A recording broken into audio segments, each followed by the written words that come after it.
Okay, so for today, we are going to discuss or tackle to you what are the different drawing tools that we have and how are we going to create objects using those drawing tools. So, to access yung ating drawing tools, ito po, click lang natin itong may plus sign, yan, na-highlight.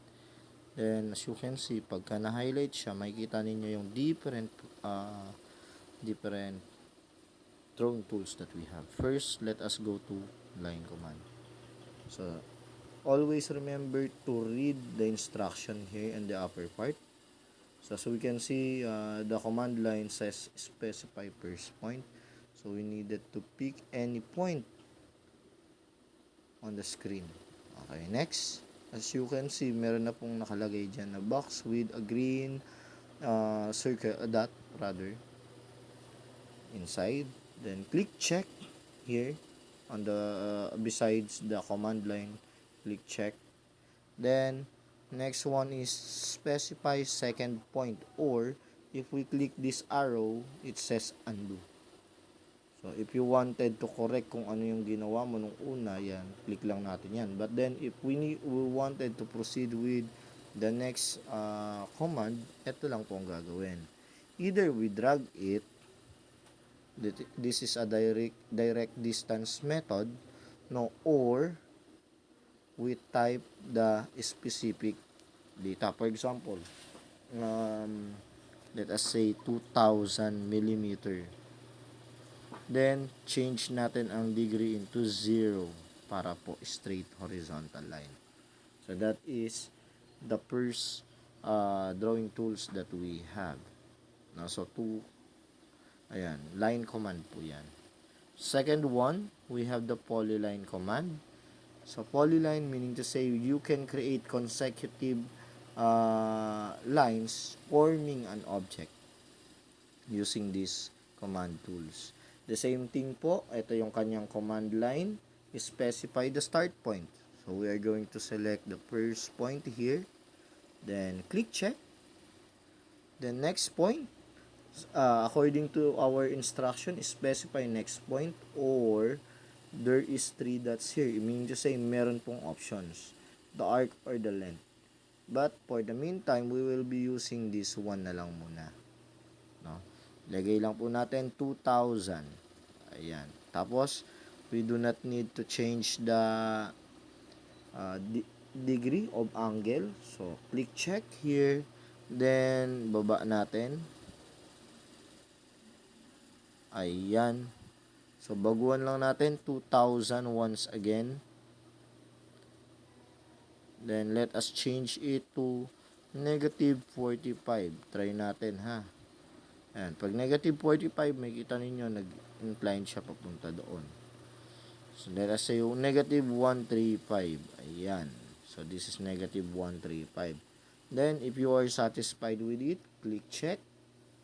The next one is, ayan. As you can see, meron po uling nakalagay, specify next point, or meron ditong undo, ayan. Or meron pang options, arc, length, or close. So, we want to close the object, then therefore click lang po natin itong close button natin. Ayan. Pag nag-close na siya, automatically the object will be closed. Buo na po siya. Pag sinelect natin yung isang object, ayan, nakita ninyo yung mga hand grips, yung mga grips niya. So, ibig sabihin, the object is created correctly or properly. Next one, we have the circle command. Ayan, sa circle command, we have various command here. So, center radius muna tayo. When we say center radius, you know the measurement of the radius of the circle. So, as per here, specify center point for circle, then merong 3 dots.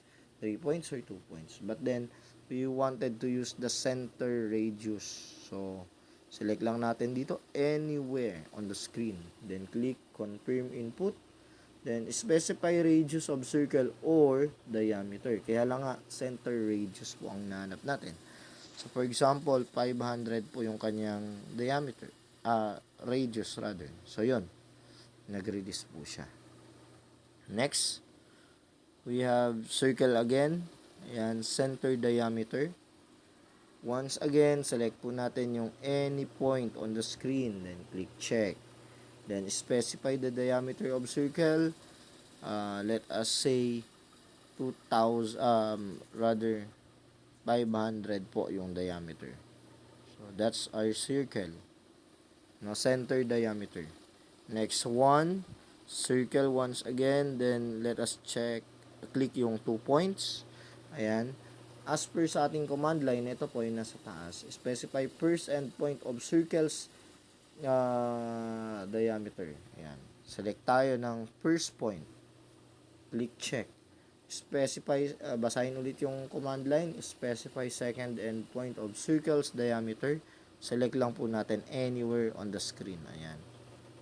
As you can see, ayan po. Or, you can also opt out to select 1,000 as the size or the distance between those 2 points.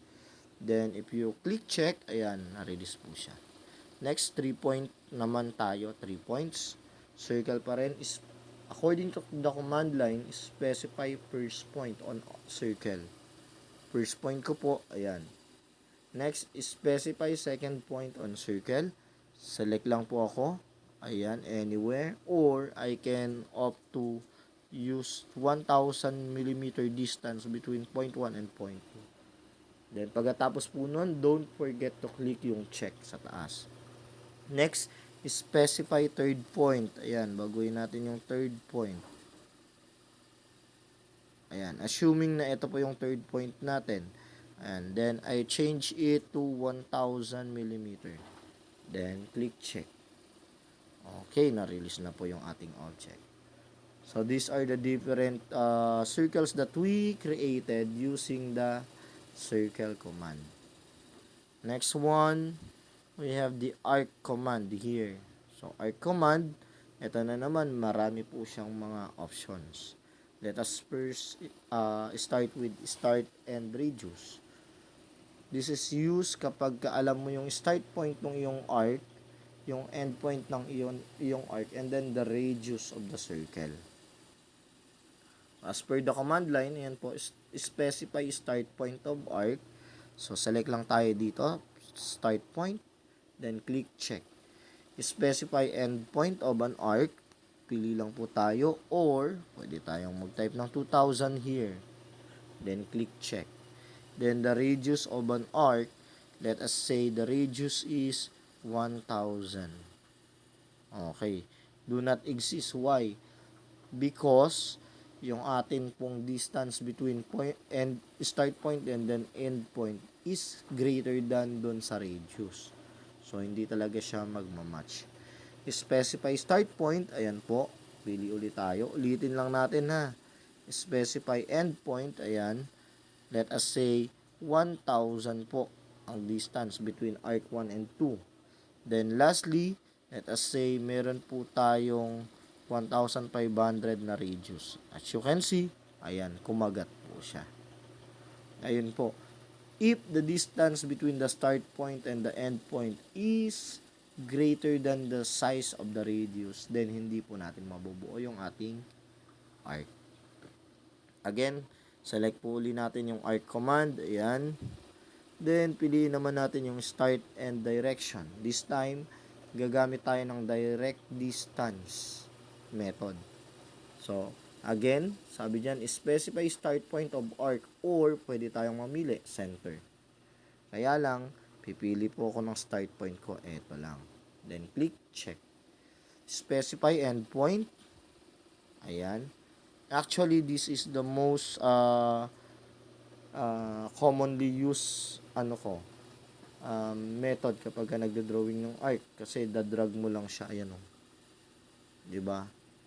Like for example, gusto ko yung arc ko nakaganyan, oh.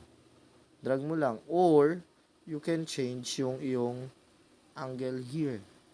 Like for example, I wanted 45 degree. Ayun. Yun po yung itsura niya. 'Di ba? Pero arc pa rin po 'yan. Next, arc command pa rin po tayo. Start and angle. So, specify start point of arc or center ulit. Pero pili lang ako ng start point. Ito yung start point. Then, end point ko, ito po. Ayan. Or, I change it to 2,000 millimeter. Then, specify included angle. Let us say, ang included angle natin is 60 degree. Okay. So, that would be our arc. Next, arc pa rin po. Ubusin natin lahat to. Start and center. So, once again, this is the command. Specify start point of an arc. Click natin dito. End point of an arc. Tapos may distance tayo na 2,000 between the 2 points. Then, lastly, yung specify center of arc. Or, ayan po, nakita ninyo, you can use alternative command, angle, direction, or radius. So, pipili ako. The distance between them is 2,500. For example lang. Ayan yung aking arc. So, ayan siya. Next, arc command pa rin po. Specify start center length po yung piliin ko. Ayan. Ito na naman yung command. Specify start point. Then, next point natin, center point of the center point for arc. Ayan, pili lang ako center point. Or, set ko ng 1,500. Click check. Specify chord, length of chord. For example, sabihin natin 2,500. Ayan po yung nabuo natin na arc. Diba? Next natin, arc command. Start center angle naman yung select natin. Start point, select, then click check. Specify center point for arc. So, for example, 1,500 po ulit. Ayan. Then, click check. Then, specify included angle. Yan, baguhin natin. Gawin nating 90 degree. Yan po. So, ito yung arc na nabuo natin. Next. But circle. Arc command pa rin po. Then, start center end. Ayan. Isa sa mga pinaka-commonly used ko po na arc command. Again, read the command line. Specify start point. Then, center point po nung ating arc from the center. Sabihin natin 1,500 ulit. Ayan. Then, end point natin. Ayan po, merong alternative command. Angle, chord length. So, this time, ang gagawin ko naman ay endpoint ay 2,000. Ayun yung arc natin na nabuo. Diba? Ang liit lang. Next. Last na command natin sa arc po, 3 points. Ayan. Ito madali lang para siyang circle command lang kanina. Specify start point of arc or center. Pero pili lang ako ng start point ko. Ayan. Specify second point. Ayan po. You can use alternative command like center and then end. Pero sa akin, sa part ko po, pipili lang ako ng akin. For example, 1,500 yung distance niya. Then, click check. Tapos, ang end point ko po ay 2,000. Ayan yung aking arc na na-form. So, that is the different methods in creating an arc using the arc command. Next, let us go with the hatch. So, ano yung function ng hatch natin? Ang function naman po niya, ito po. It gives parang texture or surface dun sa ating object. Pag solid po ang pinili natin, ito siya. Sampulan natin dito sa may rectangle na pinorm natin. Sabi niyan, specify point na gusto mo. Ayan. Pag solid yung pinili mo, ayan yung kalalabasan. Then we can choose to change yung ating color ng hatch. No, ayan. You can choose to change it. Ayan. Pwede pong mamili diyan. Either red, ayan, napapalitan siya, yellow, green,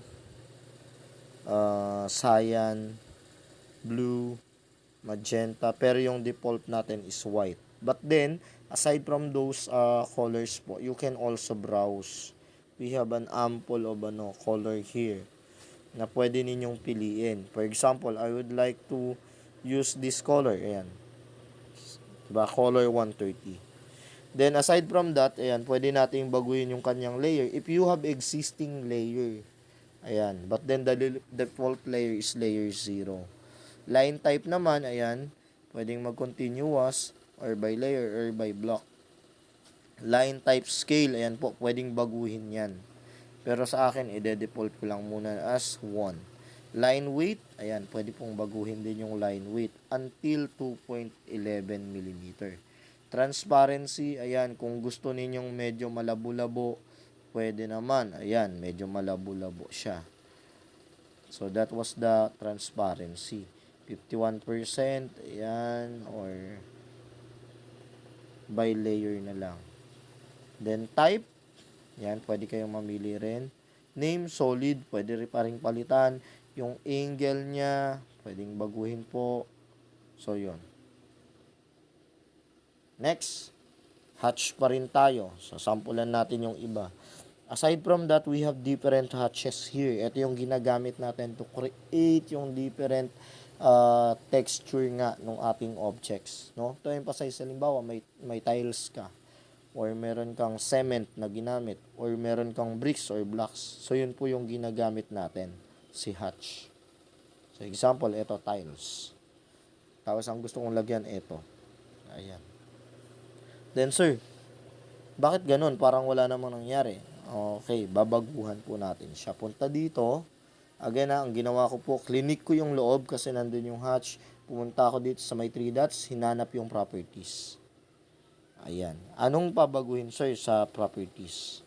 Sa properties po, ayoko munang palitan yung color. Default lang siya. Pero ang gusto kong palitan ay yung scale. Ayan. Scale. For example, I'd like to use a scale of 100. Ayun. Diba? As you can see, yung object ko, yan na siya. Naka-scale siya ng 100. Again, properties ulit. Balik ako doon. Angle. Gusto kong baguhin yung angle, sir. Pwede po. Gawin natin 45 degree. O, diba? Nagbago yung ugis niya. So, gawin natin 30 degree, sir. O, diba? Nagbabago po. So, that was the purpose why meron tayong angle and then scale setting doon sa may properties po niya. Pag double naman, wala lang.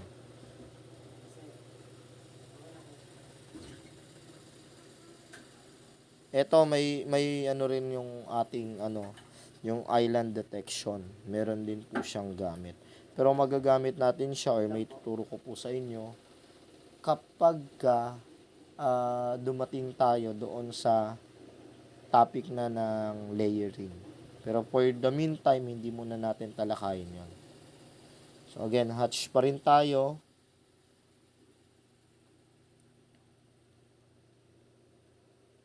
Example, ito. I like na ito yung gamitin. Ayan. Select lang. Tapos, ganun ulit. Select ninyo yung loob kasi medyo maliit yung Then, baguhin natin ang scale. Gawing 100.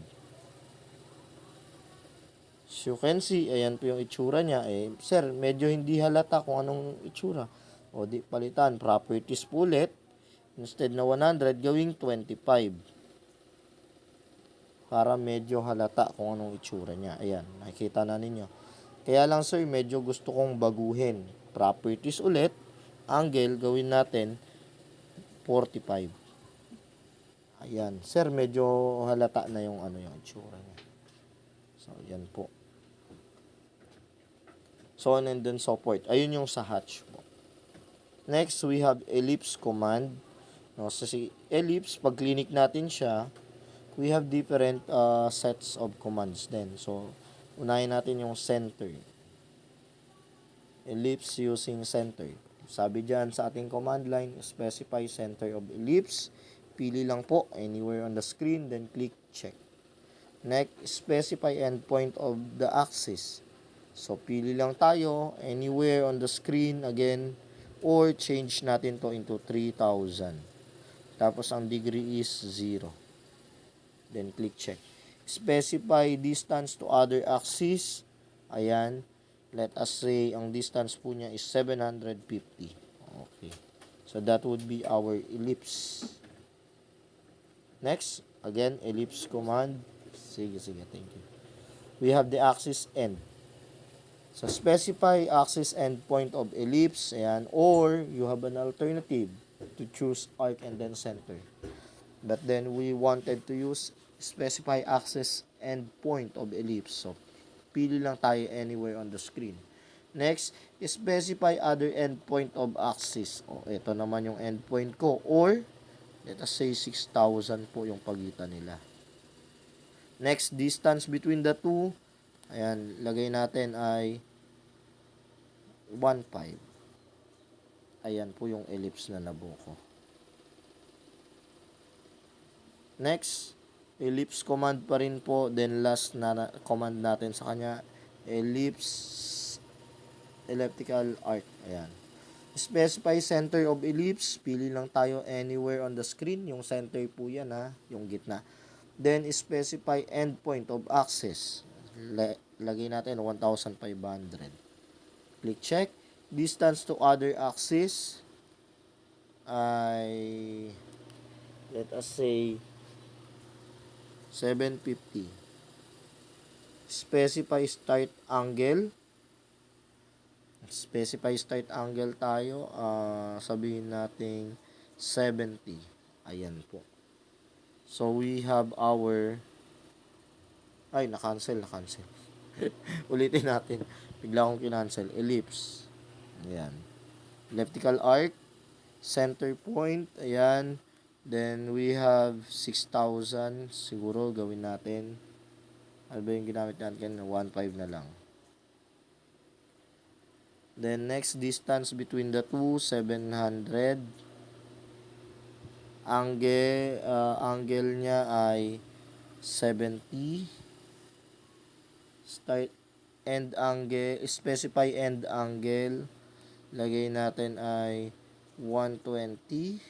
Ayun po yung arc natin, elliptical arc. So, ito lang siya. Next, that would be the ellipse command. Spline naman. So, si spline, ito po, we have two, sa kanya, we have pit points here. Let us first specify first point ng spline. Ayan, first point, confirm. Next point natin, or lagyan natin ng distance na 6,000. Ayan po. Next point natin, balikan natin, 6,000 again. Then, negative 45. Ayan.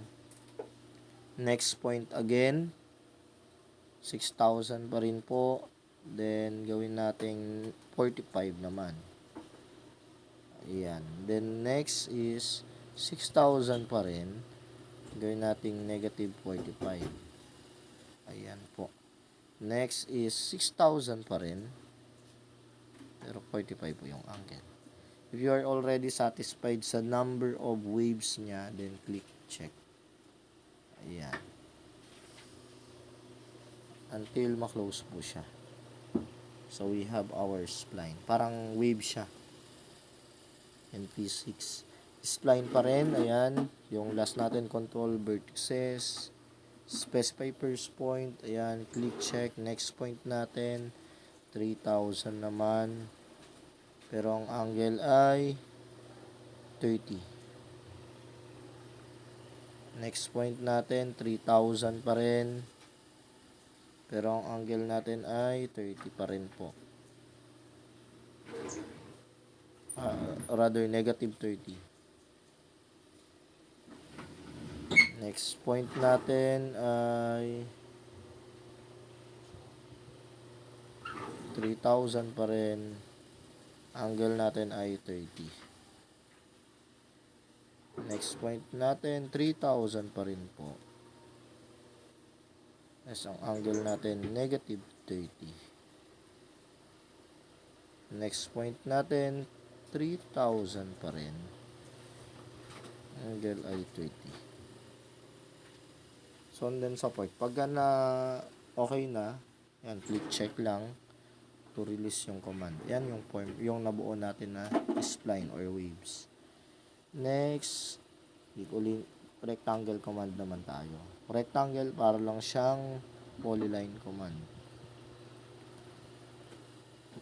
So, select first point, ayan.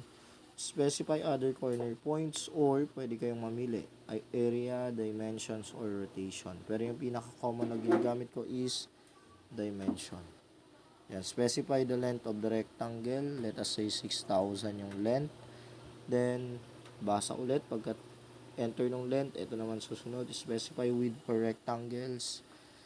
Let us say 3,500 yung rectangle natin. So, yan siya. Pag area naman, so, rectangle command tayo. Specify first point of the rectangle. Then, specify other corner point. Pwede pong mamili. Ayan. Without using yung other alternative options. Area tayo. Specify first point. Then, specify other corner point or area po yung select natin. Let us say the total area is 100,000.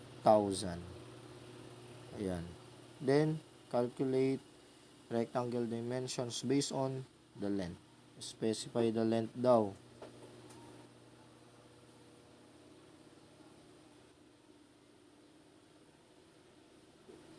Sabihin natin, ang length natin ay 10,000 rather. Tama. 10,000. So, ito yung nangyari. Na-release siya. Ulitan natin. Hindi kasi masyadong common na ginagamit po yan. First corner point, then area. Let's say, 25 na lang. 25,000. So, wait. Ulitan natin. First corner point.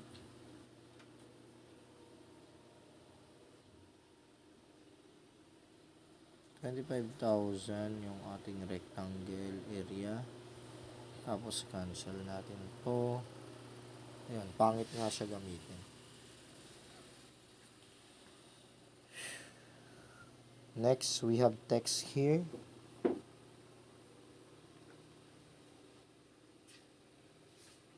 Next command. Ayan, start point. Tapos pwede nating baguhin muna yung kanyang justification. Ayan, pwede po tayong maglagay ng middle. Pwede tayong magbago ng style, pero this time standard lang yung given natin. So again, text point tayo. Tapos let us specify start point. Ito, halimbawa. Then click check. Height ng ating lettering should be 250. Sabihin natin. Then rotation angle natin 0 lang muna. Then type natin yung angle, rectangle. Yung text rather. So that would be our text. Next, text command pa rin. Then, specify start point of the text. Ito, for example. Then, yung height, again, 250 as is. Yung rotation naman niya, palitan natin. Gawin natin 90. Tapos, rectangle. That would be our text. So, okay, gawa ulit tayo, panibago. Text command. Specify start point of text. Ayan, piliin natin dito. Then, text height, 250 as is. Rotation of angle, gawin nating 45. Tapos, type natin spline. So, yun po. So, pwede natin siyang bagu-baguhin. Next, punta tayo sa last command, point. So, si point, ang function niya is if you wanted to divide yung natin, yung certain part ng ating object, pwede pong gamitin si point. Yun lang naman. Pero later na natin gamitin yan.